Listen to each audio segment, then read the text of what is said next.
शहर से काफी दूर पहाड़ों और खेतों के बीच बसा हुआ एक शांत सा शहर था जिसका नाम सुंदरनगर था।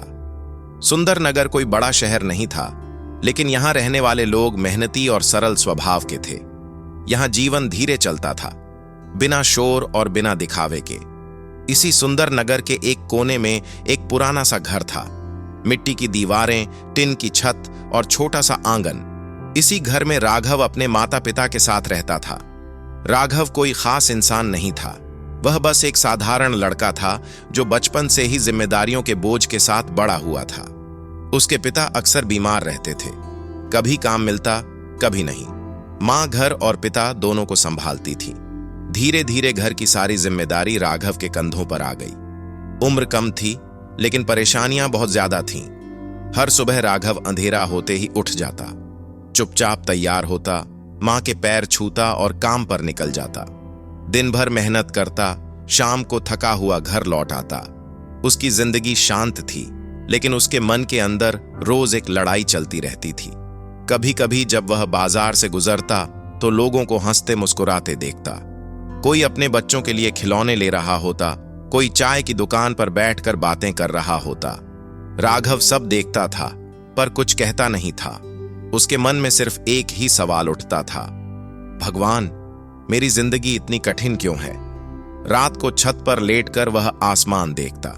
तारे चमकते थे, लेकिन उसे लगता जैसे उसकी जिंदगी में अंधेरा ही अंधेरा है। कई बार उसके मन में यह भी आता कि क्या सच में भगवान होते भी हैं? एक दिन काम से लौटते समय राघव का रास्ता पहाड़ी इलाके से होकर गुजर रहा था। हवा ठंडी थी और चारों ओर गहरी शांति थी। उसी रास्ते पर उसने एक बुजुर्ग व्यक्ति को देखा। वह एक बड़े पत्थर पर बैठा हुआ था। कपड़े साधारण थे, लेकिन चेहरे पर अद्भुत शांति थी। आंखों में गहरा विश्वास झलक रहा था। राघव आगे बढ़ने ही वाला था, लेकिन उसके कदम अपने आप रुक गए। उसे लगा जैसे वह बुजुर्ग उसी का इंतजार कर रहे हों। बुजुर्ग ने धीमे स्वर में कहा, बेटा, इतने थके हुए क्यों लग रहे हो? यह छोटा सा प्रश्न राघव के दिल को छू गया। वह चुपचाप उनके पास बैठ गया। पहले कुछ नहीं बोला, फिर धीरे धीरे अपनी जिंदगी का सारा दुख कह दिया। गरीबी, जिम्मेदारी, हार और डर। बुजुर्ग बिना टोके, बिना बीच में बोले, ध्यान से सुनते रहे। फिर उन्होंने जमीन से एक छोटा सा पत्थर उठाया और कहा, इस पत्थर को हाथ में पकड़कर रखो। राघव ने पत्थर पकड़ लिया। कोई बोझ महसूस हो रहा है? बुजुर्ग ने पूछा। राघव बोला, अभी नहीं। कुछ समय बीता, हाथ दर्द करने लगा, चेहरे पर थकान आ गई। तब बुजुर्ग बोले, पत्थर वही है, लेकिन बोझ बढ़ गया। जिंदगी भी ऐसी ही होती है।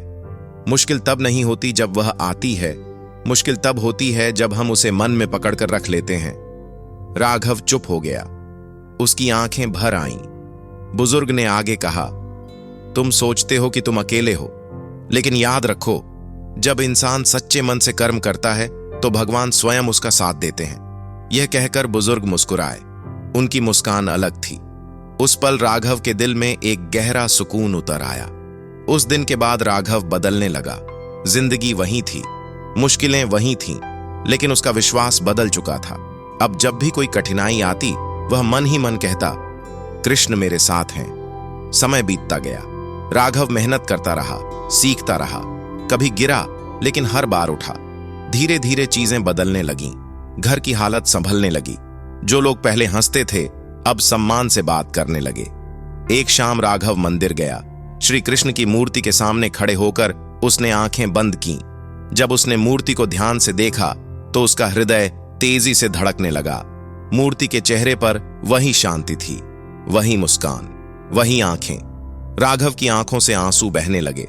उसी क्षण उसे समझ आ गया, जिस बुजुर्ग ने उसकी मदद की थी वह कोई और नहीं, स्वयं श्री कृष्ण ही थे। राघव धीमे स्वर में बोला, आप हर समय मेरे साथ थे, बस मैं आपको पहचान नहीं पाया।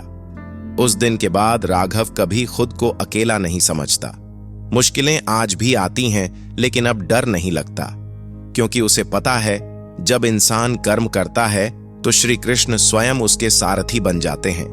और सुंदरनगर के उस छोटे से घर में आज भी एक दीपक जलता है, विश्वास का दीपक। अगर इस कहानी ने आपके अंदर कुछ महसूस करवाया हो तो नीचे कमेंट में लिखिए। कृष्ण मेरे साथ हैं। और ऐसी ही भावनाओं से भरी कहानियों के लिए कर्म कोड चैनल को सब्सक्राइब करना न भूलें। मिलते हैं अगली कहानी में। कृष्ण हमेशा आपके साथ हैं।